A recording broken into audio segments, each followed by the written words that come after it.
Si vous avez pas vu la news, Microsoft a annoncé, alors j'ai l'impression que c'est plus un emballement médiatique qu'autre chose, Microsoft a vite fait une offre à Discord pour je crois 10 milliards d'euros, un truc comme ça, pour racheter la plateforme. Et pourquoi je dis vite fait? Parce qu'en fait quand tu regardes le titre des articles, c'est écrit Microsoft veut racheter Discord, et quand tu lis un peu l'article, c'est Microsoft a fait une offre, un machin truc, nanana. Bon, on est encore très early dans les discussions, mais c'est pas étonnant.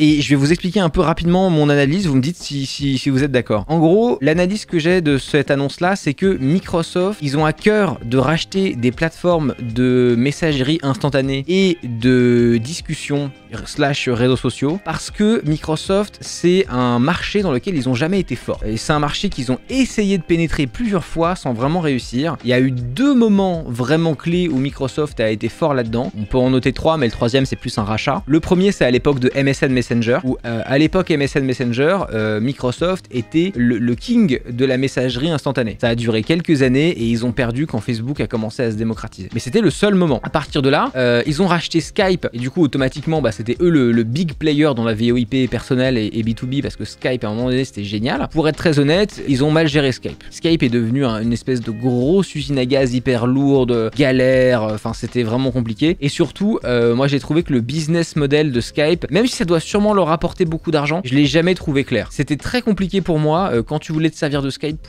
comme un téléphone, parce que c'était aussi un peu ça l'idée, c'était le téléphone de l'internet en fait. Acheter des crédits Skype pour appeler un pays, c'était galère, tu comprenais pas combien t'allais payer selon le pays auquel t'allais appeler et tout, une galère. Et là, récemment, ils ont Teams, Microsoft Teams, qui se met à bien fonctionner. Et Microsoft Teams, pour rappel, c'est un clone de Slack. Et Slack qui lui-même ressemble à Discord. Bon, c'est de la messagerie instantanée / appel visio et audio pour les entreprises. Et je pense que Microsoft doit être super content parce que c'est la première fois depuis MSN Messenger, donc depuis plus de 10 ans, qu'ils ont un réseau de messagerie instantanée populaire. C'est assez ouf quand même. Pourquoi, selon toi, Slack n'a pas marché en France? Pour moi, c'est 100% du marketing. Et aussi le fait que ce soit un peu vu comme un truc de nerd de Slack. C'est-à-dire que Slack, souvent, qui utilise Slack, dans les gens que je le voyais passer sur les réseaux sociaux, c'était des jeunes qui bossent en start-up, qui ont fait une commande spéciale dans Slack, point d'exclamation pizza pour savoir quand le livreur de pizza arrive et tout. Et t'es là genre, c'est bien, mais c'est un truc de jeunes professionnels un peu geekos sur les bords, et c'est pas forcément fait pour... Enfin, dans l'image en tout cas que ça renvoie, c'est pas forcément fait pour Monsieur Durand qui a une entreprise de livraison de fenêtres, tu vois. Je sais pas si vous voyez ce que je veux dire. Alors que Teams, bon bah c'est Microsoft. Qui dit Microsoft dit toutes les entreprises qui ont des licences Microsoft, c'est-à-dire la terre entière, ont une licence Teams qui est inclue avec, donc ils vont s'en servir par défaut.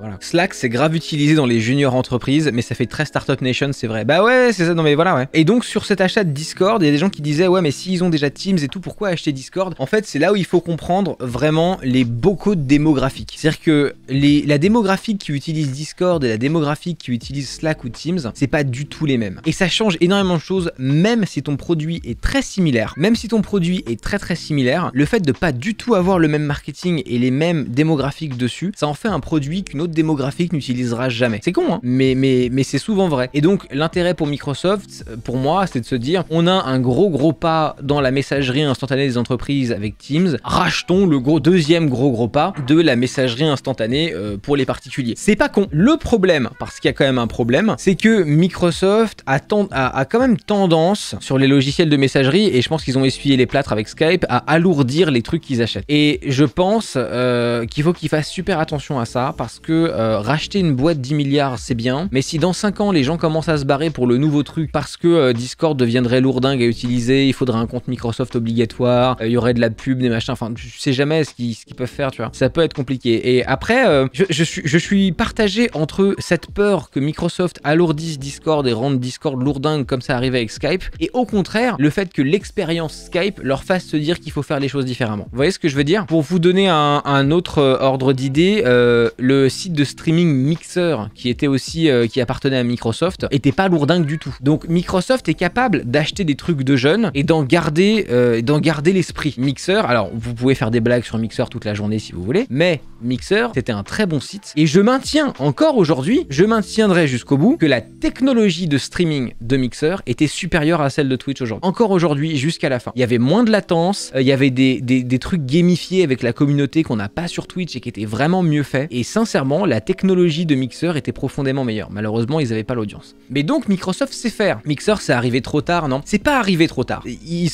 Pour moi, ils ont une stratégie trop bourrin. Et donc voilà, c'est mon avis à peu près sur le rachat de Discord par Microsoft. Je veux savoir ce que vous en pensez. Quel est votre avis là-dessus? Est-ce que vous utilisez Discord? Est-ce que ça vous fait peur? Est-ce que vous êtes confiant comme moi parce que vous vous dites... Enfin, confiant, disons, un peu rassuré parce que vous vous dites ils ont l'expérience avec Skype, donc bon, ils savent faire des trucs de jeunes avec Mixer et tout. Qu'est-ce que vous vous dites? Niveau politique de confidentialité, j'ai peur. Je sais pas, parce que qui te dit que Discord est digne de confiance aujourd'hui, en fait? D'ailleurs, si tu penses comme ça, je comprends hein, ce que tu dis. C'est pas con. Mais bon, aujourd'hui, t'es pas plus protégé. Discord, c'est une société américaine qui est régie au droit américain, à la NSA, à tout ce que tu veux, à la collecte de données de l'État américain. Aujourd'hui, est-ce que t'es vraiment fondamentalement plus protégé? Je suis pas persuadé, tu vois. N'aurait-il pas dû donner plus d'argent pour être sûr de racheter Twitch à l'époque? Bah, à l'époque, on parle d'il y a un an ou deux. Il y a un an ou deux, Twitch était déjà un peu trop gros. Je suis pas persuadé que Amazon a envie de vendre Twitch. Je suis pas sûr que Twitch soit à vendre. Perso, le rachat m'enchante pas dans la mesure où Microsoft est particulièrement doué pour bousiller les softs qu'il rachète. Bah, je vois ce que tu veux dire, mais on en a parlé. Il y a aussi des contre-exemples à ça, Yomeno, tu vois. Je vois où tu veux en venir, mais il y a des contre-exemples, et donc moi je suis un peu 50-50. Microsoft a racheté GitHub, et pourtant ils ne l'ont pas alourdi, à mon avis. Ils n'ont même pas forcé la connexion avec un compte Microsoft. Ouais, GitHub est un excellent exemple, Lianis. J'avais oublié qu'ils avaient GitHub, t'as raison. Discord, ça a remplacé tout mon chat de Steam. Avant, Steam servait à chat plus vocal. Je suis tout passé sur Discord, et le fait d'avoir plusieurs salons est vraiment pratique. Les salons sont bien foutus, gérés. Ça a pris un pas devant Steam et autres logiciels vocaux. Oui, c'est arrivé à plusieurs personnes, notamment moi sur WoW, j'ai eu le même usage. Globalement, le problème, c'est que Discord est a priori pas rentable et que les proprios sont a priori non plus pas contre une vente. Oui, je pense qu'ils ont envie de le vendre. Mais après, bon, l'écosystème startup repose sur des idées de boîtes qui sont pas rentables pendant 15 ans aussi. Hein. D'ailleurs ça, je crois que Twitter est rentable depuis un an seulement, et de très très peu. Et puis, à mon avis, ils ont perdu leur seuil de rentabilité avec le Covid. Enfin voilà, je trouve ce sujet intéressant. N'hésitez pas à me dire ce que vous en pensez en commentaire sur Hardis TV. Abonnez-vous, 40% des gens qui regardent les vidéos ne sont pas abonnés, c'est un scandale. Abonnez-vous à Hardis TV.